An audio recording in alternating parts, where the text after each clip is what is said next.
Hello once again, folks, from my little corner on the deck. Today in Arkansas it's pretty chilly, so I'm not going to be spending a whole lot of time out here. I want to get done what I'm going to do and get back in the nice warm house. I'm about to create a series of YouTube videos on how to become an amateur radio operator, how to become a ham, how to get my license, what radio to buy, how do I go about doing all of these things. Because right now, the only thing I know is that I need a license to become a ham operator. Now, I've gone on the internet, done a little research, done a little reading, which is required for anything. Years ago, we did it in books. We'd go to the library and get the books, but nowadays we can do it all on the internet right from the warmth and comfort of our home, which is just the other side of this camera, by the way, which I will go to in a second. But I thought if you wanted to, ever wanted to become a ham radio operator, but you really didn't know how to go about it, I thought maybe if I did a series of YouTube videos, step by step, how I go about getting mine, how I go about selecting my radio. Will I pass the test? Will I fail the test? Who do I contact? Right now, I don't know squat. But I did go on the internet the other day, and I live in Faulkner County, Arkansas. So I went on the internet, and I just sort of typed in ham radio, Faulkner County, Arkansas. Well, a bunch of websites came up, and one of them was a list of ham call signs. And I said, geez, look at this. Look at all these guys here in this county that are ham operators that have call signs. I wonder if I know any of them. So I went down, scrolling down, and I came upon one of the individuals. His name was Jim Durham. And I said, geez, I work with a Jim Durham. I wonder if that's... I mean, it's right there on the internet. Jim Durham has got his call sign. I said, I wonder if that's the same fellow I work with. He's a nice guy, a great guy. He's part of the sheriff's department. Everybody knows him. So I called him up at work, and I said, Jim, I said, this is John. I said, I just went on the internet here, found your name, and I don't know if it's you or not, but are you a ham? He said, well, yeah, I am. I said, you're a Faulkner County ham, right? He says, yeah. I said, well, I'll be son of a gun.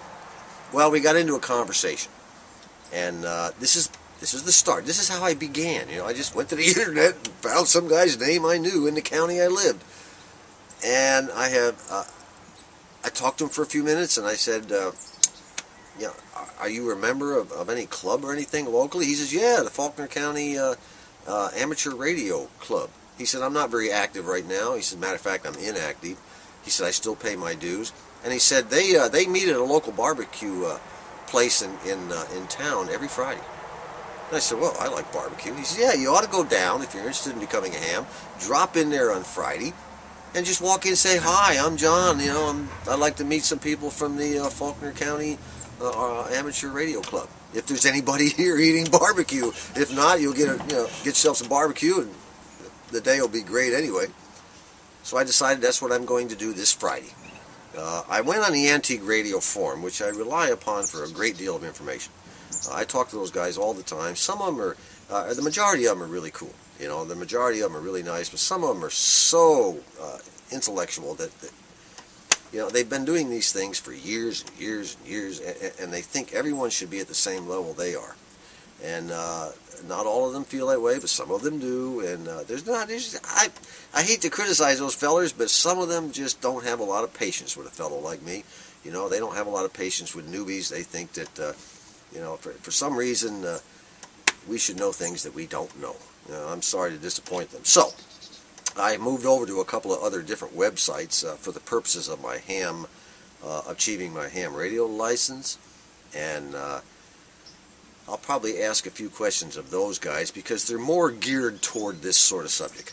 The Antique Radio Forum is for repair of radios, old antique radios. Not so much toward this at all. Probably not at all. So it might have been my mistake to ask questions about it. But anyway, one fella set me straight. He says, go check somewhere else. I think you'll probably have better luck. So that's what I did. So here we are, step one. I went on the internet, found Jim, and called him. He told me to get in contact with the local antique radio, or the local amateur radio club, which I will do on Friday. All I want is my first license. It's called a technician's class license. And, you know, I'm not sure what that means. I don't know where to test. I don't know anything. But the next time, the next video you see will be my contacting this local club and talking to a few of the people there. I might even call the president of this club before I go down there for the barbecue. His number is on the internet. I'll give him a call, and I'll include our conversation in the next video. So if you're interested maybe in obtaining a ham radio license, you can follow along with me here. I am not an expert. Matter of fact, I know nothing about it, but we can learn together. And maybe if you want to be a ham, maybe we can test together and get a license together. But I guarantee you one thing.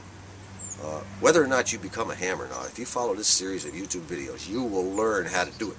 You will learn everything you need to know to get your license and buy a radio, what kind of radio, what frequencies the radio has to be, everything, because that's what I have to learn. And I will pass that on to you as I learn it in a way that you can understand. And it's not going to be any high-powered technical jargon. It's going to be down-to-earth, plain language. If you're interested, tune in again. From the corner on the deck, this is John.